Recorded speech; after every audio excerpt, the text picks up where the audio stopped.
Anong pangalan niya? Hindi po siya nag-utos, Your Honor. Nag-inform lang sa akin, Your Honor. So sino nag-utos sa'yo mag-encash ng 125? Na pumunta ka sa land bank, encash mo 125.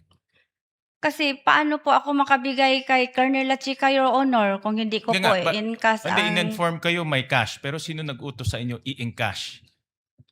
Iba naman yung may cash, iba yung i-encash, di ba? Ano po? Sino ang nag-utos sa inyo na pumunta sa land bank, i-encash yung 125? Si BP po, Your Honor, para makabigay ko po, mai-release ko po ang pera na yon kay security officer, Your Honor. So si VP Sara nag-instruct sa inyo na pumunta sa land bank, i-encash yung 125. Ang sabi po niya sa akin, Your Honor, pag ma-encash ko ang pera, Your Honor, i-release ko po sa security officer, Your Honor, Siya na rin ba nag-utos sa inyo pumunta sa land bank?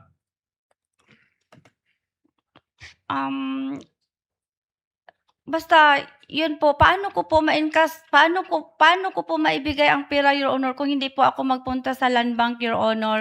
Paano ko po ibigay ang cash doon sa security officer, Your Honor, na sinabi ni Ma'am BP na pag ma-encash ko, ibigay ko sa kanya, kung hindi po ako magpunta sa bangko, Your Honor, para ipa-encash ang cheque po. Ang tanong ko is, sino ang nag-utos sa inyo pumunta sa land bank para mag-encash? Yun, ganun kasimple lang. Sino ang tumawag sa inyo, nagsabi sa inyo, punta ka sa land bank, encash mo yung 125? Ang pagsabi po sa akin, Your Honor, yung sa cash division namin, ganito po, Your Honor, Ma'am Gina, handa na po ang cheque. At pwede na din po kayo magpunta sa bangko. Na i-encash? Opo, Your Honor.